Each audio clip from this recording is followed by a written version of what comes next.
It's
almost time.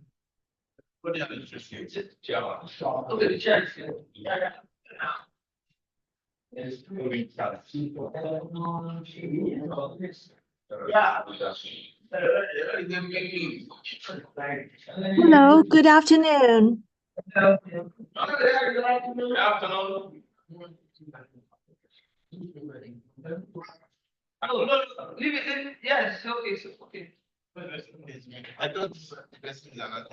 Yes, sir. This is Fumi from Beijing. You can say that. You're welcome. Promoter to panelist. Start from panelist. We are promoter. Promoter, go back to Okay, thank you.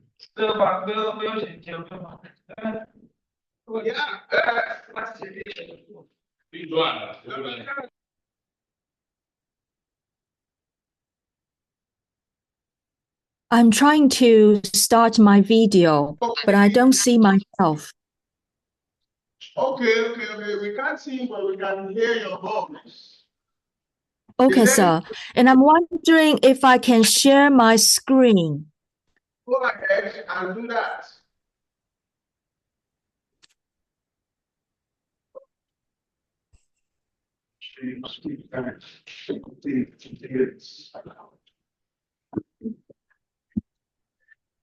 If you pop up anything like allow, sure allow. If I, well, if I stop my video, am I able to share my screen to present my PowerPoint? Share your screen does feedback. She should share so it will send us permission to allow her. Okay. I was told that you should share it with us and send the permission to allow. Because the screen sharing is disabled. Okay. Check. Multiple. Click on multiple. What about now? Okay, let me see. It's now allowed. Thank you, sir. Welcome. Me share this.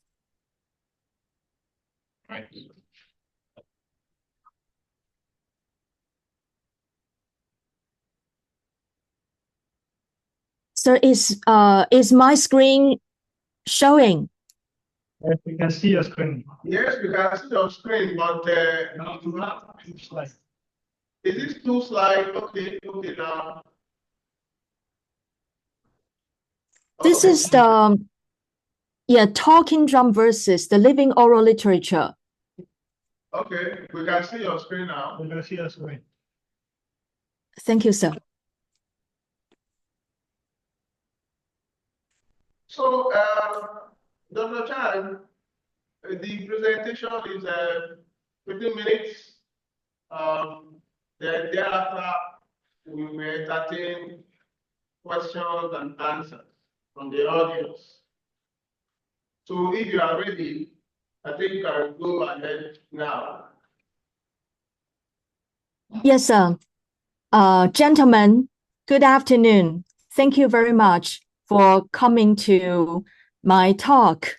And my topic for today is talking drum versus the living oral literature. We will have a quick introduction and then some literature review. Then I will address the concept of alujo and the rhythm in the Yoruba talking drum ensemble. And then I will introduce the documentation methods that I propose. From the introduction, we know very well that in Nigeria, Benin Republic, Ghana, Senegal, and other regions, messages of tonal languages played on drums were employed in occasions for various communicative purposes. In Yoruba land, the praise poetries and proverbs that the talking drum can accompany form an important oral corpus. But talking drum verses of alujo music and perhaps other music genres can also be an important body of oral texts. A talking drum ensemble can play percussion music of complex nature, where each drum performs a particular rhythm, and the master drum will play a percussion melody on top of the other parts. Such music genre is of an oral tradition and often passed on among drummers and musicians. So this paper will present the initiative of building a corpus of talking drum verses and the percussion music. Here I will borrow a few words from Doris Green, 1985. Traditional African dance and music are intrinsically linked and often inseparable. This is why the documentation of both are important. The dance is governed by the music, and the music in turn is deeply associated with the spoken tonal languages of people. While African dance and music traditions have been passed down for centuries through oral processes, a society solely reliant on oral communication for cultural transfer faces significant challenges nowadays due to the potential for breakdown in human memory, misinterpretation, and eventual loss of cultural knowledge over generations. So the need for visual documentation, including a written form, is urgent. And I will review 4 pieces of articles that each set the foundation of the analysis of Western African musics. Firstly, Robert Armstrong, 1954. The core of talking drums lies in their ability to mimic the tonal patterns of spoken languages. In many Western African languages, the meaning of a word depends heavily on the pitch counters used when speaking it. Talking drums, by varying their pitch, can replicate these tonal patterns. And the drummers manipulate the tension of the drum skins to produce pitches that correspond to the high, mid, and low tones of the spoken language. In this case, the communication and the ceremonies and rituals and historical records and even warfare signaling and coordinating actions can be done by the talking drum sets. And the second piece we review will be by Bayer, 1956. Bayer's study firmly established the linguistic basis of the music, especially on the rhythm and the text. Consequently, rhythm and the accurate presentation of the text become paramount in Yoruba vocal music, while Western music might prioritize melodic invention or harmonic complexity. Yoruba singing often focuses on rhythmic intricacy and the clear, tonally correct delivery of the lyrics. The drumming often supports and complements these vocal rhythms. Then, a milestone in the musicology proposed by Anthony King, who was a former professor in the University of Ibadan, proposed the standard pattern on the bell. So I am going to demonstrate the top line of this music. What Professor King was trying to show was a 12 beat in a measure. That is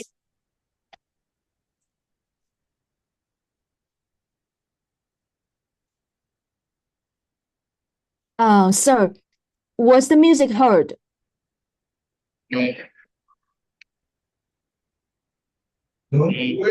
Maybe when she was sharing her slide, she did not have sound. She didn't have the sound like she was. Okay, Doc, we can't hear any sound. Okay. So, sir, you couldn't hear the bell. Yeah, to click the tablet to share the sound. Okay. A suggestion from there. You can share this for a moment and maybe Why share the sound. Why sharing it? She share together with the sound. She will not sound. Okay. Okay, I meant I was playing the bell. Can you hear the sound of the bell?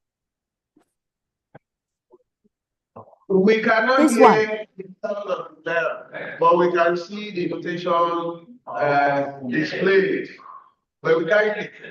You see, Doc, you are sharing on two different things, Abi.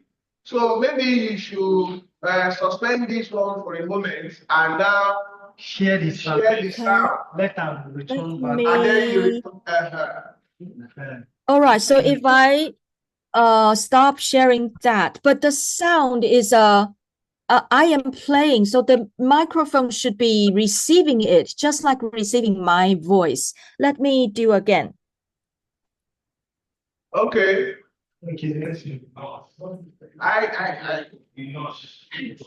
So now, is it heard, please?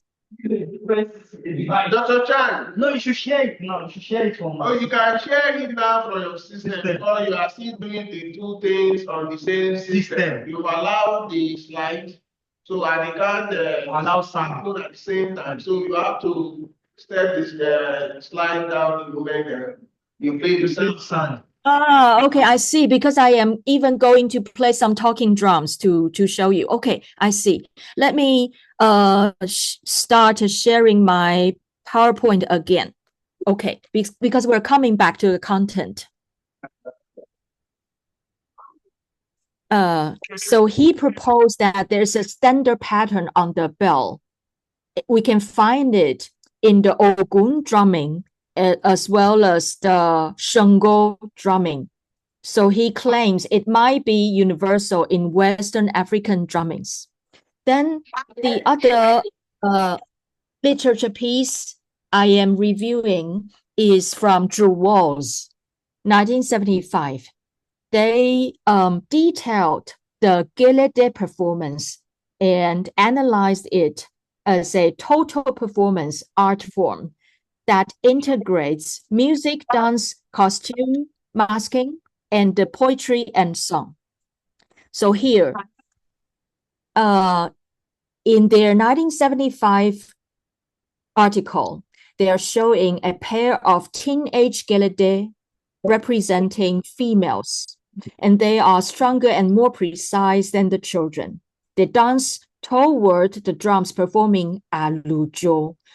Here is one of the early mention in the literature about other parts of drumming ensembles.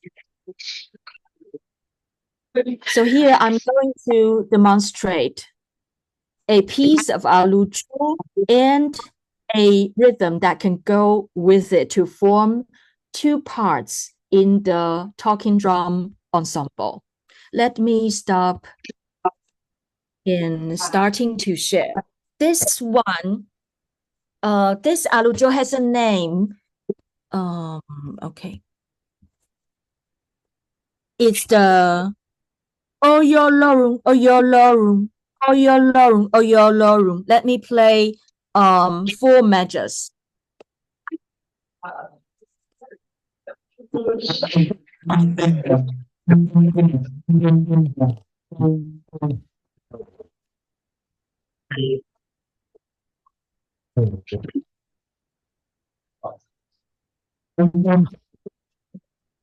Now, we can hear that, but the audibility now is the issue. We can hear you mimicking what you showed earlier. Okay, but let me come back to my presentation. Oh, yeah. I saw that the sound is not in the best effect. Okay. Let me come. So, sir, can you hear my voice now? Go on, we can hear you now. Okay, that's fine. Sorry about the sound system. But let me explain. So I played this short piece of alujo, which has words in it. That's oyolorum, oyolorum. But then it's combined with simple tonal changes as mi mi do re do do re do do re do re do mi mi do re do do re do do re do re do. And this is a piece of alujo that might be a second part in a Yoruba ensemble with the top part as the melody and the bottom part as the rhythm. So the documentation method I am talking about, and by the very end, I will come back to a research question. So the documentation method should have the first step as writing down the verse. And this will be purely literary. Like, for example, this one, Obato eru obanimoba, Obato, Obato tobi aro, Obato, Obarere bi oshu, Obato. This is one melody. That's the Yoruba talking drum verse. And the second part will be adding music notation. So in my documentation method, we should also add the music notations of the tones. So this one will be re, re, mi, do, do, re, re, re, re, do, re, re, mi, re, re, mi, re, mi, re, re, mi, re, re, re, re, mi, re, do, re, re, mi. So here, the elements of music will come together with the texts to be documented. And there should be a third, even a fourth layer. The third will be a music analysis. We should firstly analyzing the time. Like this one, Obato is a 6/8 time signature. It will go with 3 beats and 6 beats, even 12 beats very well. For a comparison, we will have 4/4 time signature like this one. This one is谢谢同学谢谢同学爸爸写通写密西谢谢同学。And this one is not a 6/8. but a 4/4. So analyzing the music pattern of Yoruba talking drum ensemble lines will be essential for documentation. And the fourth layer, which is optional, we can document which melody may go well with alujo or with certain rhythms. This is my first step of trying to capture the percussion of two parts. I believe I will with better ways of representing these percussion notes in the future. This is just to show everyone some proposals. So conclusion for now and for further discussions with everyone in this panel. Talking drums play various roles in the Yoruba society, and their music incorporates historical, modern, and contemporary elements. As a form of living oral literature, this tradition is not very well documented because it's still living, and people may forget or ignore the importance of documentation of it. The international communities, however, for example, the academics, the students, and the music lovers, including percussion teachers, have long desired to know more about the talking drums, but have only limited access. Comprehensive documentation is therefore much needed. Even the leading role that Yoruba and West African percussion music play in the development of contemporary popular music, a corpus of Yoruba talking drum verses alongside other parts of this rich musical tradition would greatly facilitate research, teaching, and learning of related music genres. This, in turn, will help promote Yoruba oral traditions globally. This is my conclusion of the presentation. Thank you for your attention, everyone. Thank you, Dr. Chang, for that wonderful presentation on the living talking drum versus the living oral literature. Please, let's give a round of applause to Dr. Chang. Dr. Chang, before we take questions for the audience for your presentations, we want to do all the presentations, and thereafter we take questions for all the presentations. So we will get back to you, but you hang around. Thank you once again. So the next presentation is by Mr.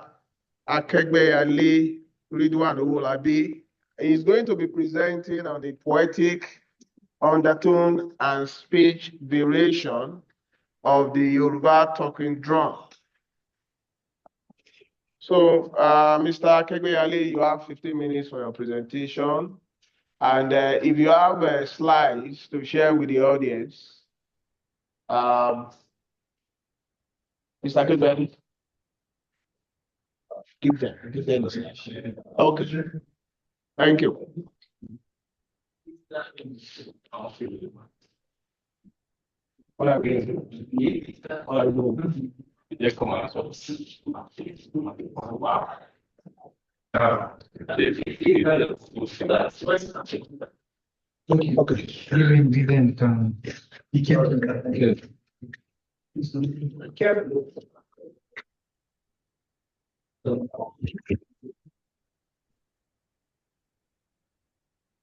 He can't. Good afternoon, Mr. Chairman, my co-panelists, and other people here present.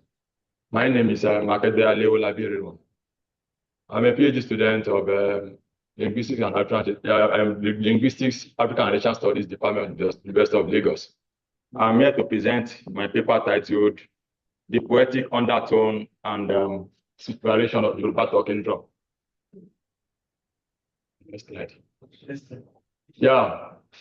Whenever talking drum is mentioned, what comes to people's mind is the dudun drum, which is the hourglass drum. The aim of this paper is to tell us that all the Yoruba drums are talking drums, and also to tell us the multiplicity of meaning that these drums can convey to the listeners.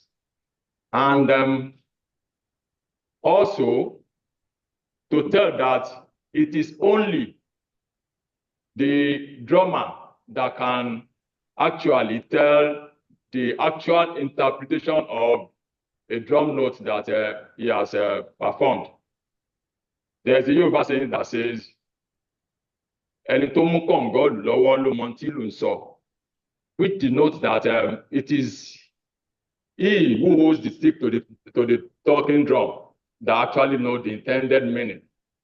And that is what gives rise to this title. Talking drum is the quintessential component of Yoruba cultural heritage that conveys messages, telling stories, and evoking emotions. Dudu and the bata drum, they are the most prominent in the imitation of the human speech note. Having said that, all other drums also make use of the human notes, in the sense that their phonosyncratic ability to project and resonate with the pattern makes them alive. So, we have reviewed many works, some notable works like Lowry 1966, Thompson 1974, Iruba and the likes, among others. But the one that really captures us is the work of Thompson 1974. He identifies the tonal semantic quality of Yoruba drumming, where pitch and intonation convey specific messages and poetic structures. Also, Ogunyemi 2014 shows how drummers use allegory, allusions, and imagery to tell complex narratives. Underline these narratives, there are complex messages that are under these messages that only the drummer can tell the meaning to them. Though we have people that are quite that have the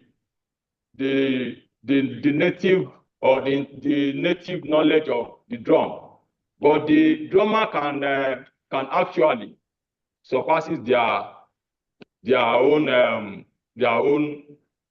knowledge and says, "This is what I've actually meant with my rendition." So we cannot go this far by not telling the roles and the roles of the drummer and the drums alike. In the body of the work, you have tried to classify the Yoruba drums, talking drums, into chordophones, membranophones, and aerophones. But the dudu, most of the Yoruba drums belongs to the membranophones family because they are made from the animal skins. So the importance of drummers cannot be overstated, because talking drum importance is linked to the skill of the drummer. Its mastery requires years of learning or family inheritance. The drummer's phonosyncratic ability determines the expressive depth of its performance. That is why their importance cannot be overstated. The poetic undertone of the Yoruba drums. The drums rhythm and pitch may seem similar to listeners and the drummers, but meaning is deeply rooted and best understood by the drummer, like I have noted. Each performance is a poetic act. And this example is what we see in the poem of Quality in Olatunji 1982, when Quality said, and I quote, Ṣùgbọ́n ta ni mọ ohun tákéwì mọ̀? Ta ni mọ ohun tákéwì rò nínú? Ta ni lè mọ̀rọ̀ tí ń bẹ lódò òkun ọ̀mọ̀ràn? Ta ni mọ orin tákọrin fẹ́ kọ lẹ́nu? This denotes that who actually knows what a poet is thinking, and who knows what the kind of songs that the singer intends to sing. This corroborates with the examples of a situation where we have a fearful gatekeeper of Lalupon in the olden days, where he renders a drum language that give a derogatory remark of the gatekeeper, where he drums Ewenu Imondo, Ewenu Ishin, Ewenu Onibode Lalupon.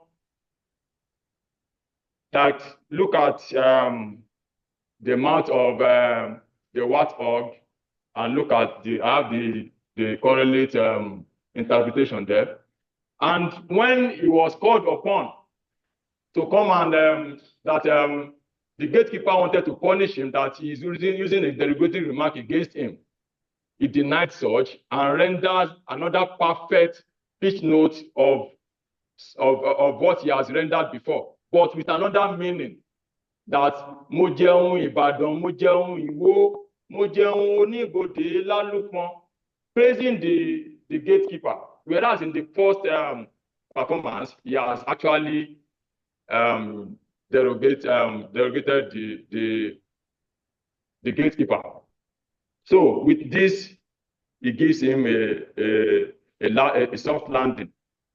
Another one is another variation that we see or we noted is in the DCOS in Ibadan, Nigerian Broadcasting Stations in Ibadan. They do use drum to call their viewers. The intended meaning of that drum is this is Nigerian Broadcasting Service. That is the actual meaning of the drum being rendered. But the audience, because of the variations in the meaning of the drum, it's not as if they have some of them have the knowledge, but most of this they try to bastardize the original intention. The first one gives us Ninu Koko Dudu Latin Sebe. That is, it is from the black pot that we make our soup. The second one says Bolubadan Baku Tani Ojoye. That's at the demise of the Olubadan who is going to ascend the throne. And the third one says Kosoni Bese Nibi Losile Keji. That there's no debtor here, go to the next door. But the original intended meaning of the drum is rendered as this is Nigerian Broadcasting Service. Another example that I have here is Radio Lagos. Also, they do use the talking drum to render I call it maybe advertisement or to call their audience. When they render it, the original intended meaning is Radio Lagos, Lodbode. But the children this time around, they are the audience that give rise to another variation of this version of the drum. When they want to render it, they say 10 kobo, naira kan, 10 naira, kobo kan. You can see the sound resonates with the original intended meaning of the drum, but to best suit their own splendor, they leave it as such. They start giving another variation of it. In Saheed Osupa's song is a live play. Sorry, I don't have that on the slide. There is a variation of the drums where he renders a song as thus. The name of the title of the song is Millionaires Club. He said, I'm sorry. The variation that arises from what I wanted to say is there is a kind of disjointed, what do I call it, between the lead artist and the backup artist. Because what the lead artist wanted to corroborate with the drum message is www.com, Oshupa don't go. But the backup artist render it as www.com, Oshupa nearby. Quickly, the lead artist had to call his attention back to it that that is not what he meant. That he should revert the message, and they accepted, and he said www.com, Oshupa don't go. This is the variation. The variation of the drum and the poetic undertone gives multiple interpretation of drum messages, showcasing Yoruba drum's unique linguistic and artistic character. This also aligns that with all the native intelligence that the audience may have of the drum message, it is still personal to the drummer, the intended meaning of the drum. Thank you very much. The conclusion, sorry. The Yoruba talking drum, through its tonal glamour and poetic essence, stands out as a unique form of language and performance art among world traditions. Thank you very much.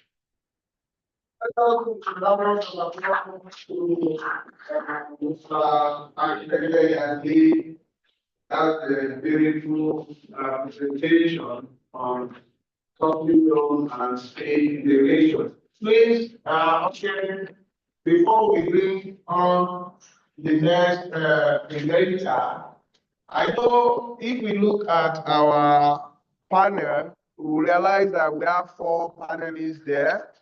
And if you look at the title of our panel, is Sákárà Music Yesterday, Today, and Tomorrow, Part 1, which means that we are still going to Part 2.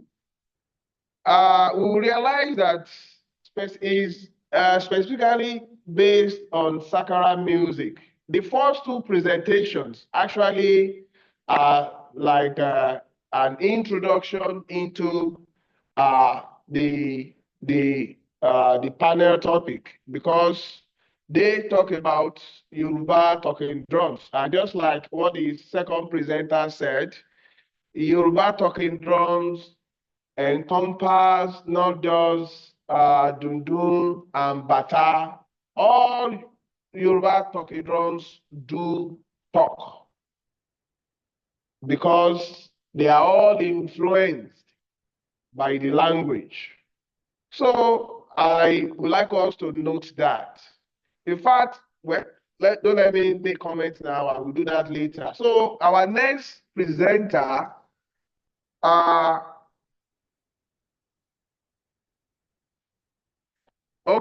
next presenter is Mr. Babatunde David Awonuga. He's going to be presenting on the melodic and melorhythmic rules of Goge in Sákárà music.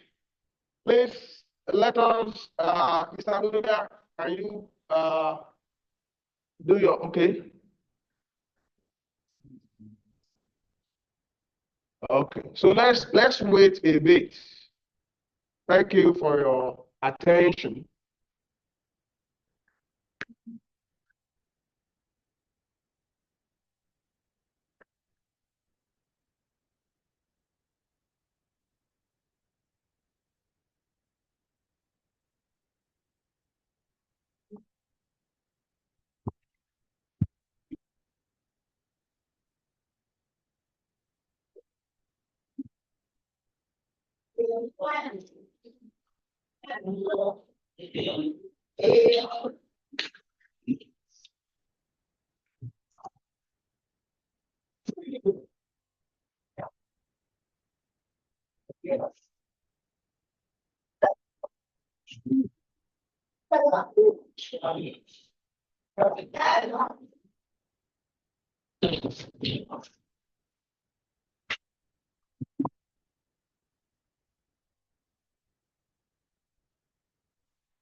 Good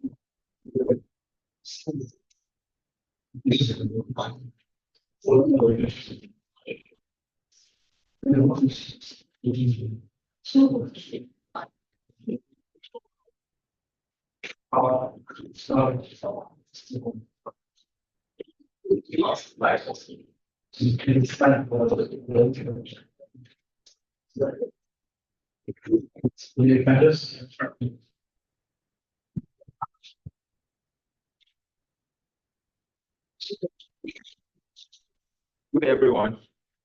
My name is Babatunde David Awunuga. I'm from the University of Ibadan, the music department. And today I'll be discussing and presenting a paper titled The Melodic and Melorhythmic Roles of Goje in Sákárà Music. Are the slides ready now? Okay. So a brief introduction into this discussion, this paper, is that Sákárà music is is a new traditional kind of music which hails from the southwestern part of Nigeria, particularly among the Yorubas. And it is a genre of music which boomed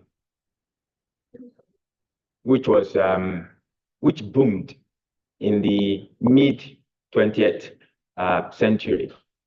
However, from literature that's available, we are able to find out that Sákárà music must have existed long before that time, particularly maybe sometime around the 19th century. Sákárà music is a new traditional kind of music, which is a product of cultural change amongst the traditional people of among the traditional Yorubas, which means that Sákárà music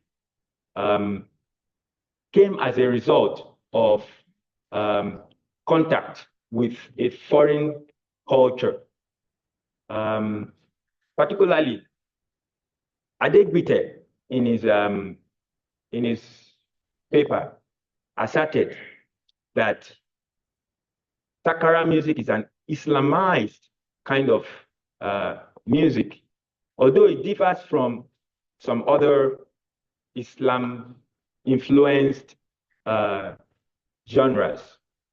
He also explained in his write-up, in his paper, that in the among the traditional Yorubas and among the Muslims, that Islam and traditional Yoruba society was a bit friendly, and that led to some cultural interaction between the Muslims and between Islam and traditional Yoruba.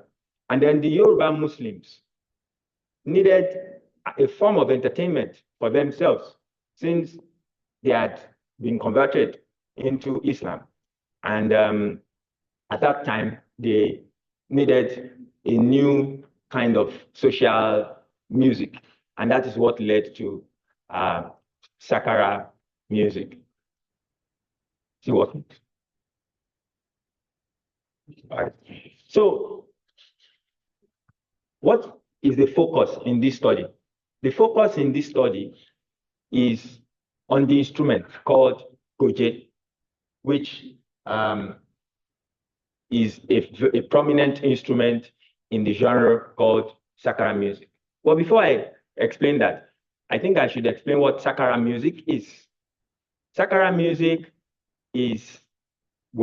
has been defined by several scholars and by different people, people saying different things about the meaning of Sákárà music. Ogunlake in his paper was able to highlight about different opinions about the meaning of Sákárà music or the word Sákárà. He explained to us in his book that, in his paper, that Sákárà music can either be defined as a drum, or it could be a musical genre, or it could also be a dance style. Thank you. However, Waterman, in his early discourse as an anthropologist, was the one that first gave us this tripartite definition of Sákárà. But today, some people may call it jazz, as Ogunnaike explained in his book, in his paper, that Abidin Olatunji, who is the grandson of the famous Babalegba, described Sákárà music as a kind of jazz, classical jazz music amongst the Yorubas. But that differs a bit from what another person who referred to Sákárà, Addition of Sunday, referred to Sákárà as a kind of blues, a kind of country music, which can be likened to the country music of the Western people. This makes it a bit difficult to define what Sákárà music is. But definitely we can know that Sákárà music is a vocal and instrumental kind of music, because it combines certain instruments as well as rich vocals in order to convey its content. So Sákárà music has its origin in the northern part of Nigeria. Can you go to the first slide, please? It has its origin in the northern part of Nigeria, and some have been able to trace it to Ilorin. However, I haven't discussed about the origin of Sákárà and about the different definitions of Sákárà. It will be interesting and important for us to understand the practitioners of Sákárà music.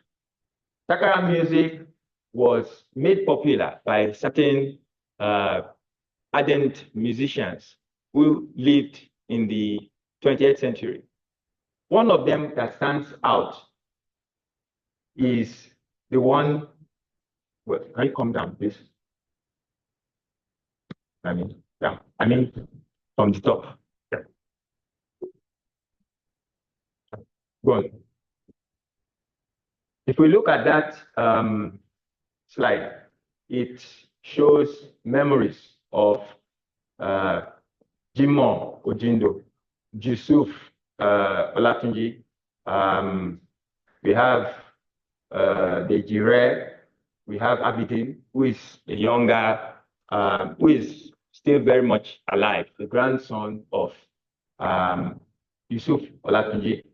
So we have about, these were the practitioners of Sákárà in the mid-20th century. Amongst them, one who stands out is Yusuf Olatunji, who is very much up there. He is nicknamed Babalegba. Well, his origin has been traced to Gbegbinlawo in Abeokuta, although some may claim that it's not from there, that maybe it's from Isen, where his father is known to have hailed from. However, one important thing about Yusuf Olatunji was his prowess in Sákárà.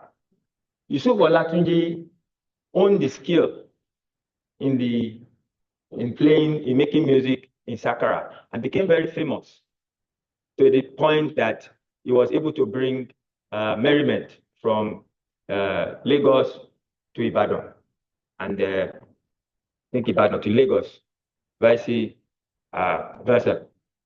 Olatunji was well known for his musical prowess, and from his musical prowess was able to and there are many people to him. Can we move up? Scholars have thoroughly discussed the textual content of Yusuf Olatunji's Sákárà, and they found wisdom, philosophy, and they found a lot of cultural knowledge hidden in his songs. Musicologists also have looked at the inherent elements within his music, particularly Oludare Pemi, who looked at the inherent rhythm in Sákárà music. What were these scholars, why were they studying him, and what did they plan to get by studying him? They planned to theorize the rich heritage which abounds in that genre called Sákárà. Recently, there has been a kind of rebirth of our African knowledge and African systems. And that has made a lot of people to go back to our old kind of music in order to maybe to prove that there are a lot of wisdom and a lot of knowledge which we can tap into rather than focusing on Western systems. Now we go. Having said that as a background, I then want to talk about the music itself. Sákárà music, notwithstanding, please can you come down? No, I mean this way. Yeah. Please, up. Yes, up. Okay. Yeah. Come up. Yeah, thank you.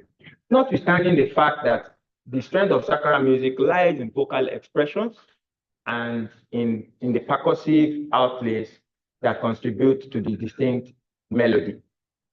In the music, the instrumentation of Sákárà, the standard instrumentation of Sákárà usually carries the goje, which is the goje, the Sákárà instrument itself, and that forms the body of instruments. Please can we move on? There are about the standard number of members of the ensemble is about 9 to 10. And out of those, we have the lead singer who also doubles as the goje player. As well, we have the someone who plays the igba, and the igba is like a calabash, which is played with a player wearing rings. And then we also have the Sákárà itself. I'm sure you can remember I had said that Sákárà also refers to the drum that is being used to make the music. So that drum is referred to as Sákárà, and it has different sizes which are being used. We have the one which is the bigger one, which is the Ìyá-ìlù Sákárà, and then we have the smaller one which only accompanies. It is the Ìyá-ìlù that talks while the music is being performed. Are we going? Now, the goje is a string instrument, and the function of the goje in Sákárà is that it heralds the song lines.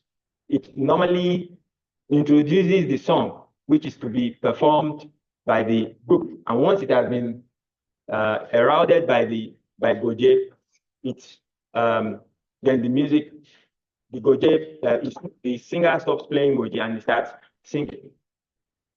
Something interesting about this is that the singer is able to combine both the role of playing goje and at the same time singing. And if we look at those two aspects, it does them so masterly, so perfectly, that we can read a lot of depth into his songs and at the same time his melodies. What I found out from my paper, having discussed with Sákárà practitioners and I haven't listened to 5 recordings of Babaleba, particularly Volume 1, Bolo Bate, Volume 2, Ologo, Volume 2, yes. Then Ashambele Bele Shere, Amode Maja. Please, can we go up? Let me just go straight to those. The musical notation which I made from my listening experience. No, I mean to the last part. That's what I meant. Sorry.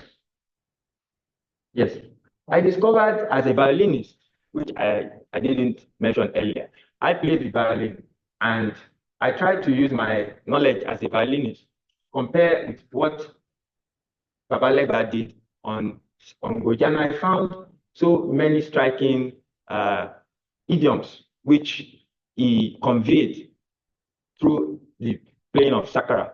For instance, we look at this first one, which is Bolo Bate.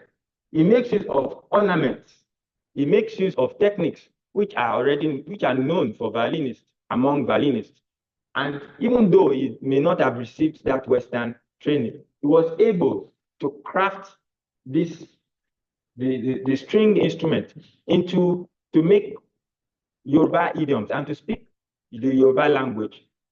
He was able to work around the pentatonic system of the Yorubas, which made him stand out and strike out. Unfortunately, a lot of violinists and a lot of string players today are looking for indigenous forms of expression, but they've not been able to come across it because this kind of knowledge has not been documented, and in our classrooms, we do not find them. It makes use of techniques that are somewhat advanced among string players, among violinists, and all that. And it portrays original expressions of the Yoruba without giving us the diatonic systems of the West. A lot of us communicate using Western idioms, but he was able to communicate using original Yoruba idioms. I mean, I also be bold to say that apart from Goje, which has been used to communicate and express Yoruba music, there's really not any other string instrument which we can look up to as as something that's been handed over to us by our forebears. Apart from that, the Goje does other things by like harmonizing while he's singing. The Goje serves as a background sound for it. But most particularly, what also draws my attention from my analysis is the fact that earlier at that time, before the introduction of guitar and before the introduction of piano, they were already listening and they were already having ears for tune. So, and I saw within the 5 different volumes that there was a consistency in their tuning system, and all the players and all the singers, they sang in tune, which shows us that our traditional musicians were very wise, and they were independent and were learning independently of Western systems, and their local space was rich as what the Westerners may want to boast that they are the custodians of knowledge and musical wisdom.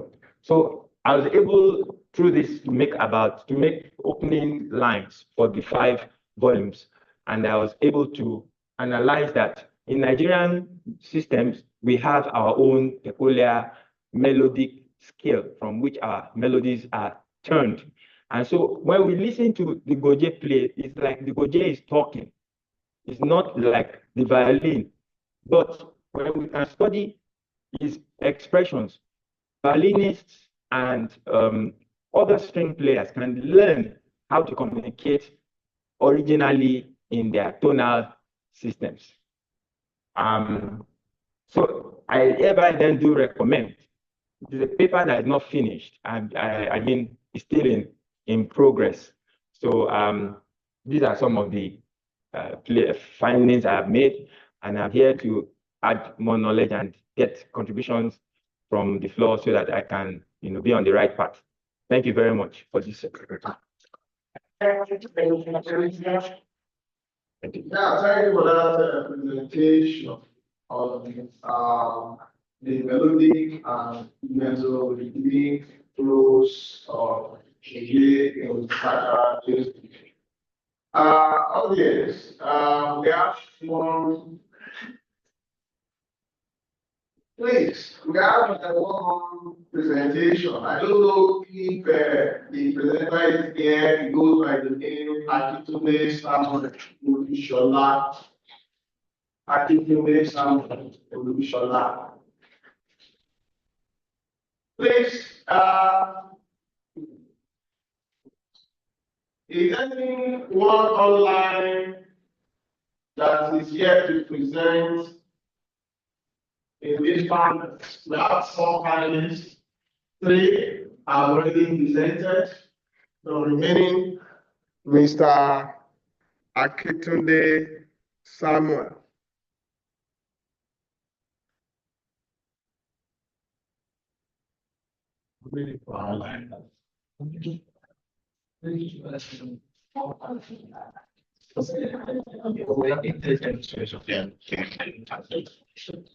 Please give privacy.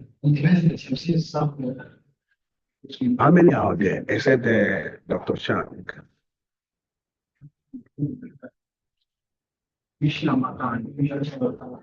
Okay, in the absence of that, now let's go to question and answer section.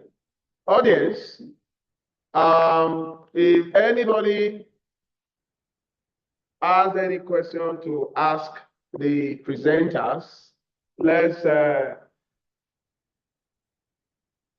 or any comments, any reactions, and let's direct it to specific presenters. So please state your name and then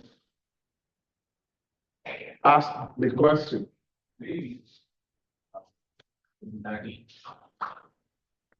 Ayodiji.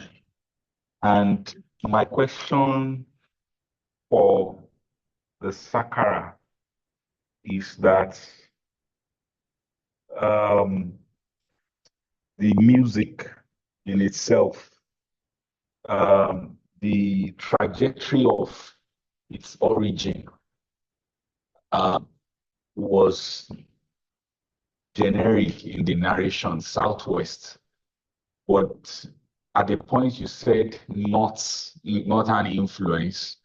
So what I want to just ask is that, like, we can't talk about Fuji without talking about the Were system in Isaleko as well as in Ibadan. Where is Sákárà well dominated? The comment I have is about the topic of the paper and the presentation. The paper of Mr. Babatunde Demido Awonoga is the one on Sákárà majorly. And the question I wanted to ask is that, or the comment is that, before we go to the role of Goje, it was about 5 minutes to the end of your presentation. That was when Goje started featuring, maybe because your PowerPoint was late and you couldn't harness your thoughts. So, which is the core of the work. So subsequently, I think Goje should come first. But I was looking at the presentation. I'm a STEM person. And within my analysis, I could say that the gap in knowledge was that you were able to transform those notes to the sound of that music. You gave us a note of it. You gave us the notes, you transformed it, you scored it. And I feel that is actually the core of this paper, not the title given to us. And it's a gap in knowledge that you should actually take advantage of. That means scoring the readings of Goje line in Sákárà music. And that's will do so much. But as an indigenous knowledge person, what I want us to always avoid is this parallelism. At a point within your discourse, you were saying that Sákárà is an equivalent of blues or equivalent of of jazz. We don't need to be taking our narrative to parallelism because we are not looking for equivalent of Mexican salsa or South American version of music. Our music is just our music, and we shouldn't make any attempt to look for parallels or equivalents whenever we are having intellectual discussions around it, because the peculiarity of our music is actually known when we are not putting parallel, because it won't be affecting our analysis when we are trying to look at parallel. And the question I actually have to the person who presented on the rivalry strategy of music performance, or is it? No, I mean this presentation is in the book. Yes. Number 4, poetic undertone, is that what is the merit of that subjective interpretation? How does it affect copyright of the sound produced and all of that? What is the merits and what are the demerits? Thank you very much. I'm Dr. Milani Nathaniel Ayodeji.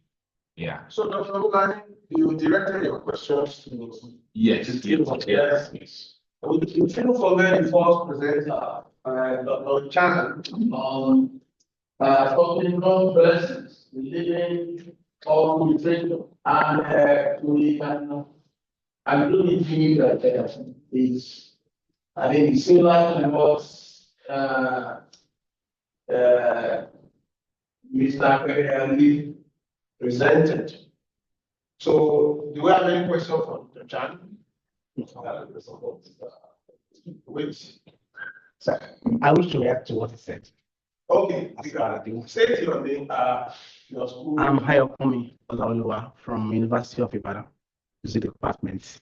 Just, I want to shed a little light to the comments he made as regard Awoniga's presentation.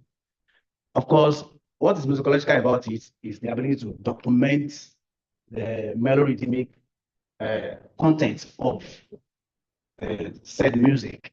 Now, the aspect of data that he commented on, I feel he only gave us his raw primary data.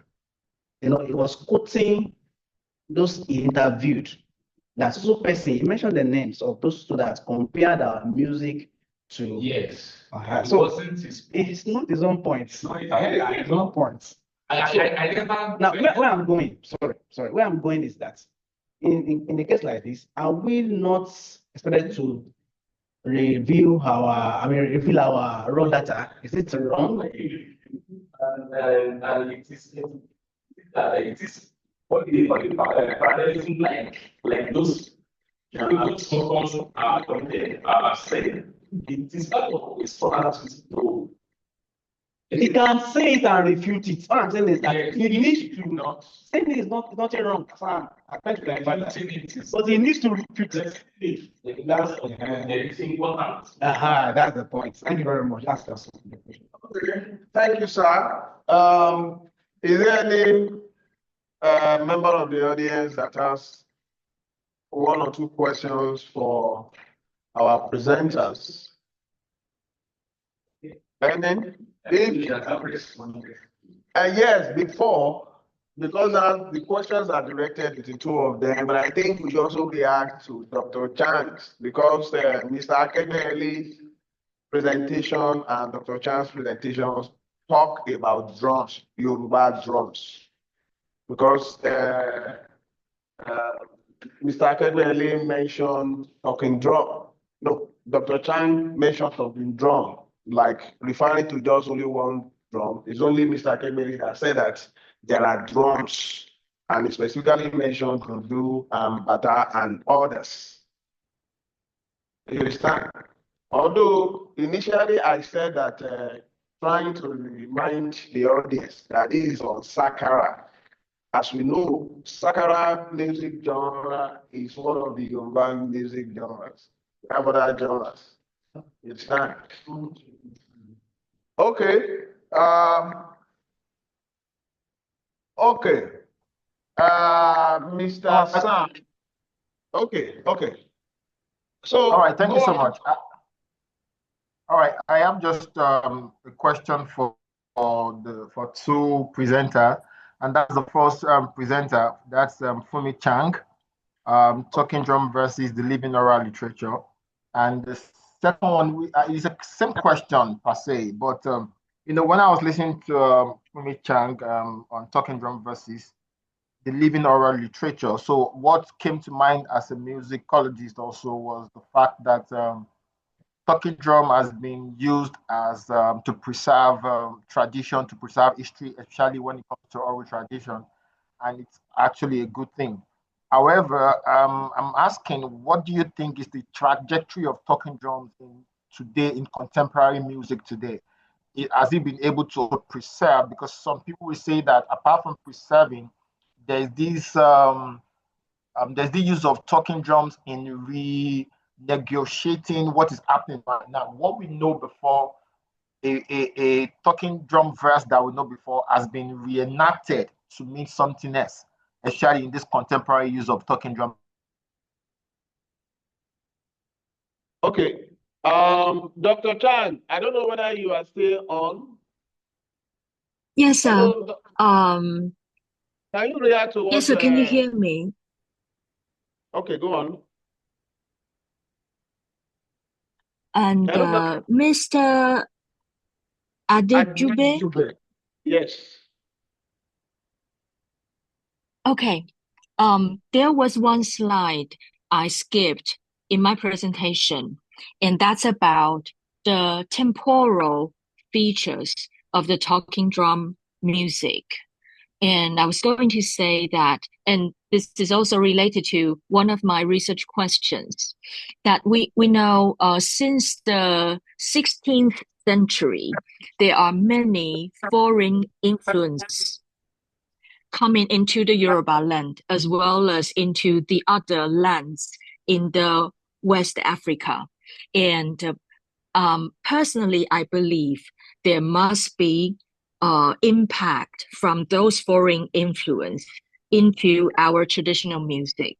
For example, in our church performance, church choir music now, the talking drum is also used. And alujo, in that context, can be a little different from the scene that I was showing from a paper in 1975 by Dr. Jewell. And also talking drum, and those alujos and those rhythms are very popular even in the contemporary popular musics. So proposing this documentation project is to say that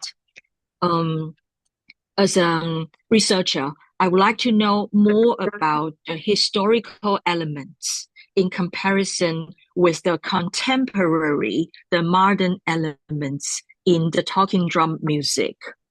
With a better documentation, I myself and the other researchers will be able to detail these elements, not just by playing pieces of music, but we will be able to form some solid analysis and a better corpus to support our arguments, and also to let the others, like you and our panelists, our audience, to also have a say on our proposals. Okay. I don't know if this has partially answered your question. Mr. Dejibe. Hello, sir. Okay. Hello, Mr. Dejibe. Yes. So you had Answer the question. Doctor. Okay. Thank you. Is there another question? I've typed the question for, or should I say it? I typed in the Q&A, or I could just talk about it. Okay. I am for Mr. David Aonuga. Thank you for that presentation. And like the first commentator said, your transcription is so valid for us, and you're also preserving cultural heritage. Thank you so much for it. Okay. Just in line with the question asked Fumi Chang, what do you think of the Goje instrument in today? You know, like you said, is a northerner instrument that stay within Lorraine. So the availability of the Goje instrument, you know, you're talking about the melorhythmic, the melody rules of the Goje in Sákárà music today. So how do you think is relevant in today in 21st century? Knowing that the Sákárà as an instrument is popular, is common compared to the Goje instrument. The Goje instrument is scarce. Some music people do not even, I'm talking about recent student, does not even know what the Goje instrument looks like. And it's not something that is available like that everywhere as compared to the Sákárà as an instrument itself. So I just want you to just talk around that. Maybe that will also help in your analysis and your discussion, especially when you finish the work that you're doing. Thank you. Yeah, thank you, Mr. Odibe. Another question from Mr. Odunayo Ogunaiki. My question goes to Mr. Awonuga. In your presentation, you made a statement, you said the Goje is like a violin. I got disturbed. And I'd like to know, does the violin talk at all? Does it talk? I really don't, I'm not just comfortable with that. I like to tell me if the violin talks at all. And in what sense are you saying it's like that the Goje is like a violin? Okay, thank you, Mr. Odunayo. Let's Mr. Oluga react to that first. Then we'll go to Mr. Akebe Ali. We have less than 30 minutes. Okay, let me just all let me respond to the last one. Okay. Thank you. Yes, I made that statement that Goje is like a violin, but what I intended saying was that is a common expression. That's a common view. When you ask and when you check literature, they mostly write it as a local violin. If you check, I found that much common. But I am not saying it's a violin because I do not believe that they are same. One is Western and the other one is more or less like Oriental. And the systems of tuning of the Goje is a bit different. Although they have many similarities, in my slides, I actually explained they are similar. And maybe that is why, you know, we Africans, we have this approximation of things. We look for the nearest in meaning in order to explain. And I think it's something that we should somehow go off. We should stop doing. But I don't think we can control people because it happens. When you ask many persons, oh, there's that thing that is like a violin. I've gone to perform somewhere before and the person said, I want to play Goje. I want to play Goje. So this is just public opinion of people that the Goje is like violin. But from my own analysis, I definitely have many things that they differ on. Number one is the strings. A Goje uses one string, while the violin uses 4 strings. But they share many similarities, like I explained. There are so many advanced techniques on the violin, which I could find in the performance of Yusuf Olatunji, which sometimes gets my head out because I wonder how was he able to do all these things. Yes, you know, the man that was attributed to be the best violinist in the world had only 1 string on his violin. That was why they said he was a wizard, because he would come to the concert. What he should play with 4 strings, he played it with 1 string, and they said he was a wizard. He was doing what others could not do. So these are some of the things that make me to want to kind of, maybe not idolize, but then value what he was doing, and not forgetting that he wasn't only playing the violin, he was also singing and combining these two roles. So I don't know if I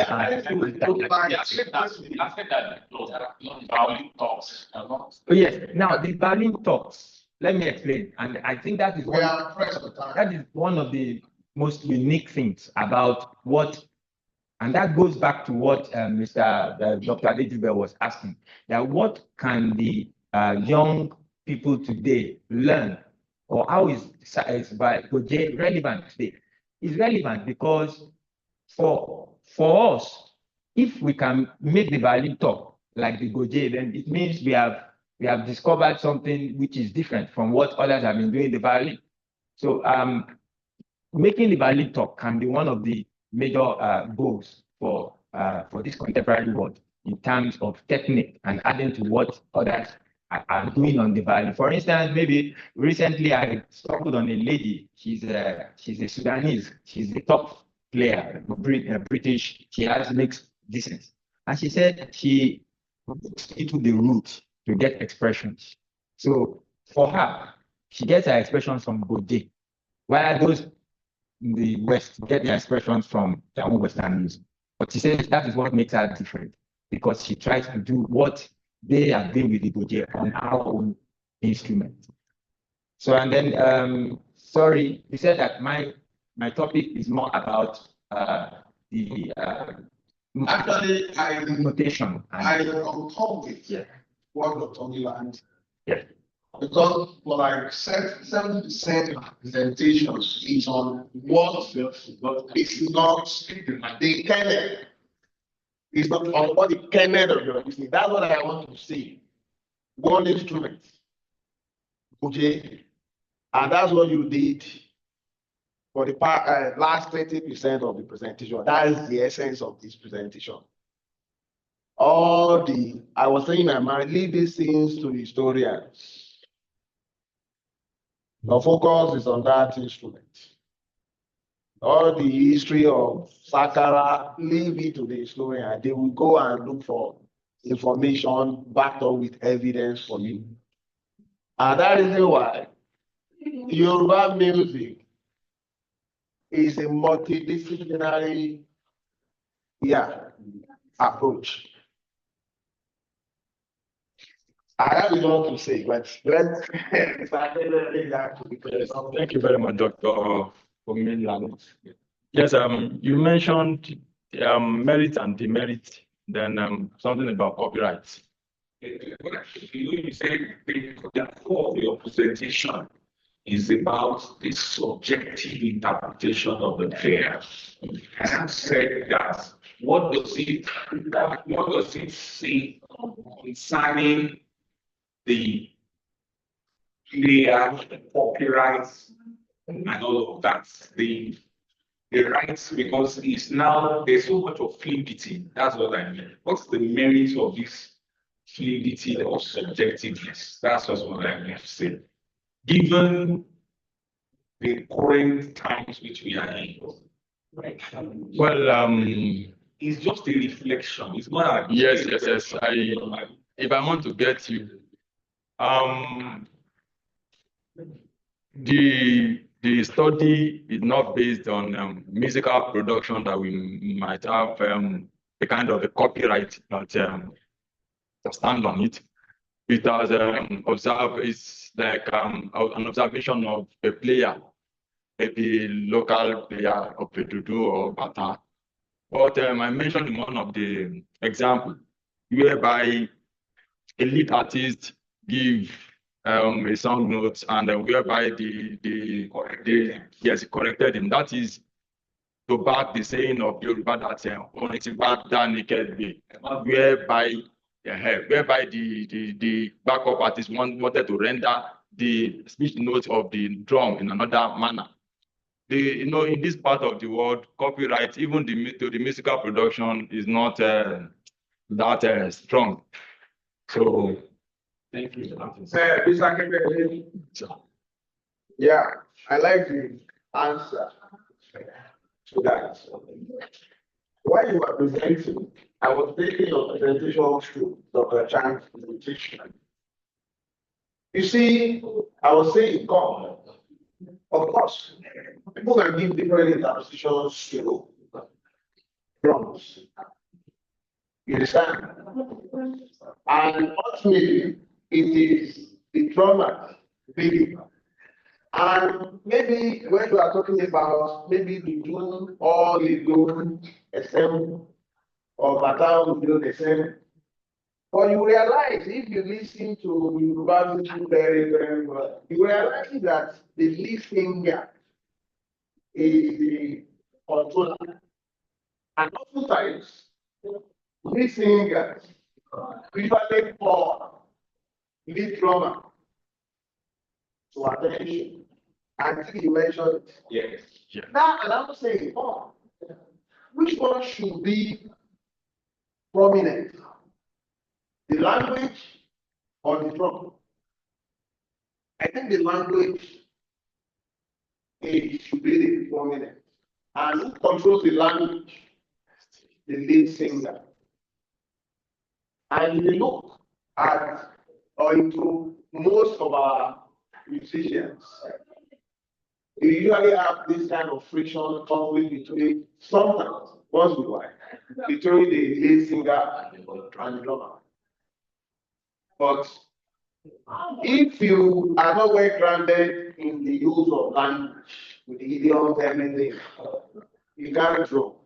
What are you going to say? So if the lead singer says something, he or she expects the guy to chorus it. On the other way around, in some songs of Yoruba musicians, what starts first? The drum. Like in Akbala. It is the drum. But that doesn't mean it's the lead, really. Yes. It doesn't mean the lead. In Sákárà, what's that first? Is the Goje the lead?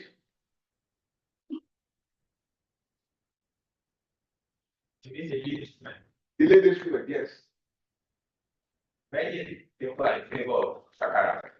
The sound, how the talking. You see, there's a lot for us to do. There's a lot for us to do.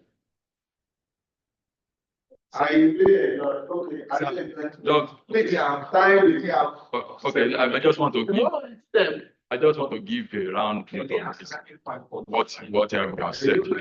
I think my opinion to that is in Yoruba they say Yoruba sorin kosilu and Biosilu kosorin. I think the two work, and there was a case scenario where Ayinla Ọmọwúrà in his own time had a kind of fracas with the lead drummer, which is Adewale, and the fans for about seven albums. He called on to another drummer, which is Yeberi. And the fans, it's not as if Yeberi is not good, especially the artistic this thing is there, but it is because Adewale has been embedded in the music of Ayinla Ọmọwúrà, in the philosophy and the like, because they started together. Even he is the one that discovered Ayinla Ọmọwúrà. So they had to like find a way to settle the problem. So you can see that is to tell us the influence or the importance of the drummer as well. Because in Akbala, what is called the Akbala is even the drum. Yeah. It's not the music. Yeah. So all of these things, I think they work hand in hand. Yeah. So because just to say it, if you are going by the meaning, we would say that it's Goje. We say it's the drum. Sorry. Sákárà, we say it's Sákárà by the name of the drum. But if you would say what we are feeling this same tone is Goje. Goje, if you are listening, if you took that out, that's big thing now. Is Goje But excuse me, the Goje talks, as in the Goje really give It does. The point of no. And now, It does. It does. You see, that's what I said. That's really what I said. Who control the language? The language of the music is Yoruba. Yes. The listener, no matter what. And if you look at the way they organize themselves, it's like some kind of egg, Yes. like a Yoruba King style. Yes. Olowo Low C. Yes. then you decide Olowo maybe the lead brother. Yes. Olowo may be the lead chorus. Backup singers. So there will be in Yoruba music, the head usually Is the lead singer. is the lead singer. Yes, sir. Please, there's a lot to do with it. No, there's a lot.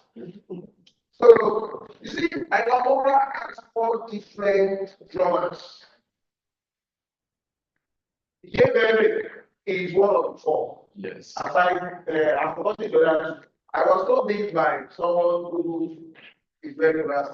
But you only know, but those who know the style of drumming knows. And if you go and listen, I've forgotten the albums that they did. Just listen to the 2. And when they resolve the crisis, listen to what Yes, that's Guru, no, something like that.